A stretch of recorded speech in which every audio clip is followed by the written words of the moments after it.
Brother, I thought we were done. Ilmore, the engine guys just came over here, pulled the valve cover off.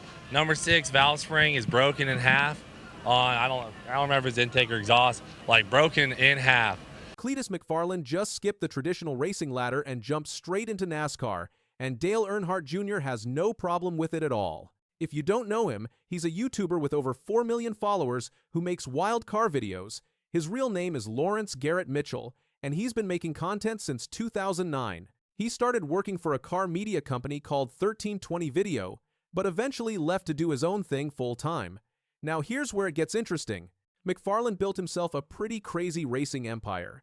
He's got this famous car called Leroy, which is basically a Corvette with no body and a roll cage. Then he built another race car called Mullet from an old El Camino. But the coolest part? He bought an abandoned racetrack in Florida called DeSoto Speedway and renamed it Freedom Factory. He also owns half of Bradenton Motorsports Park. So yeah, this guy isn't just playing around. Before NASCAR, McFarland tried other racing. In 2022, he raced stadium super trucks at Long Beach, California. He was actually winning on the final lap, but his truck hit the ground funny and spun out. He also got into drag racing and had some success at Bristol Motor Speedway, where he finished third in one race and even won an event in 2023. But then McFarland decided he wanted to try NASCAR, and this is where most people would say he's crazy. See, most drivers start young.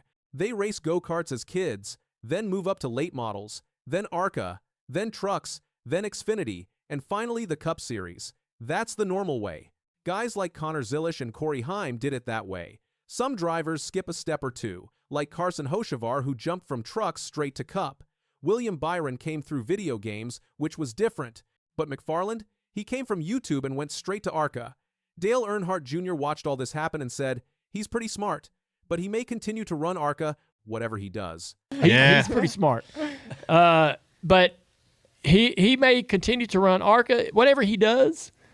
Jr. isn't mad about McFarland skipping steps. He's actually supportive. Dale Jr. explained it like this.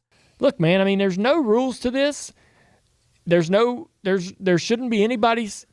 I'm gonna talk from a traditionalist standpoint. You know, you got a guy coming in and he tried to race Arca, and I watched his in-car at Bristol, and I see a lot of the things that he doesn't know.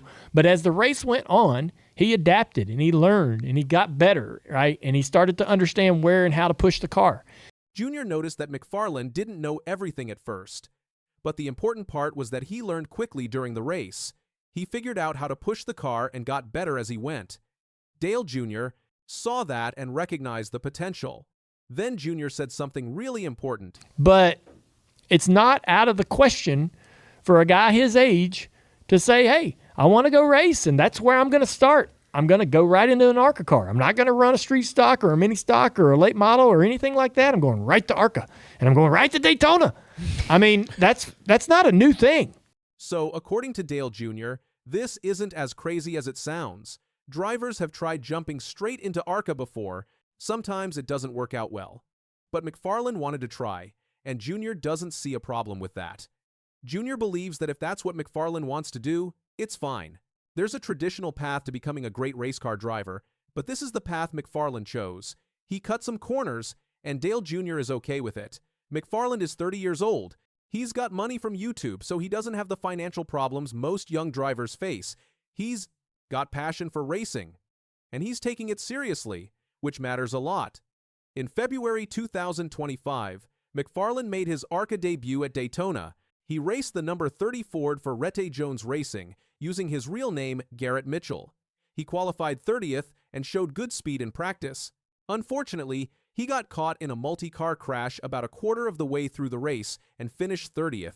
Not the result he wanted, but it was a start.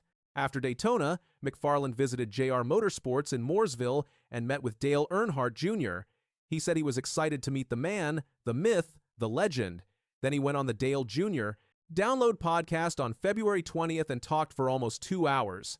People loved it, but the coolest thing was what came next.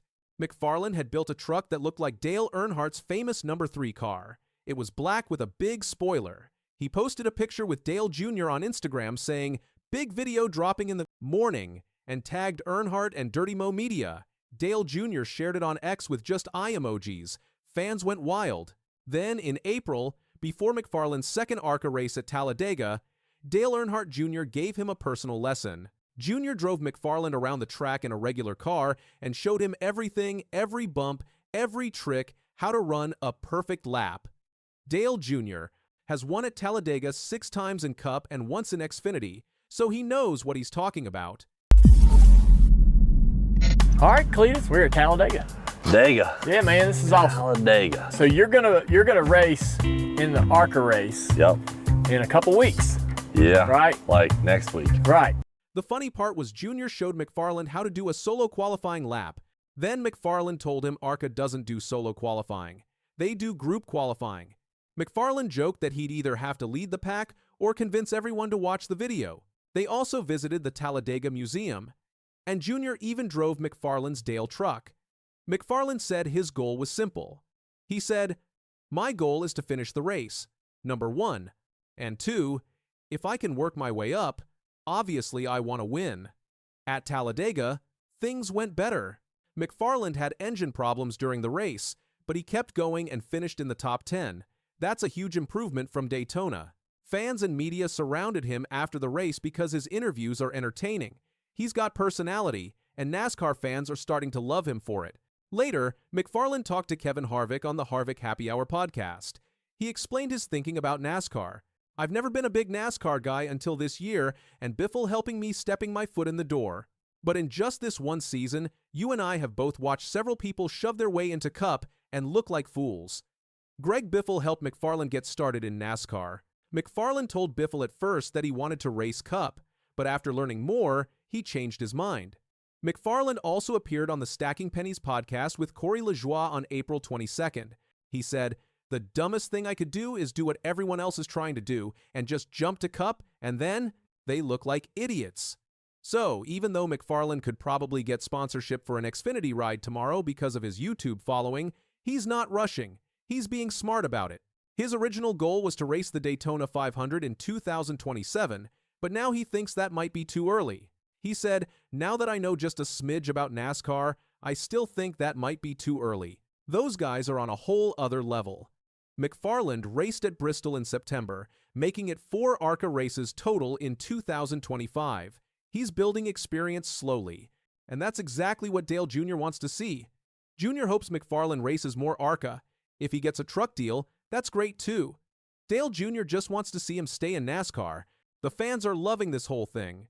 When Dale Jr. and McFarland posted about their collaborations, people went crazy. One fan said if Jr. races at the Freedom 500, which is an event McFarland hosts at his track, he'd buy tickets immediately. Another fan praised Dale Jr. for doing podcasts, working with Prime Video, and now teaming up with McFarland to bring younger fans to NASCAR. Dale Jr. retired from full-time racing in 2017, but he's still hugely popular. He does the Dale Jr. Download podcast, works as a broadcaster, and now he's got a podcast with his wife Amy. He's bringing new people to NASCAR even without driving every Sunday. What makes this work is that McFarland is serious about racing. He's not just doing it for YouTube views. He live-streamed his in-car camera at Daytona, which brought thousands of new people to watch Arca racing. His interviews are fun and real, and he's willing to learn and take his time.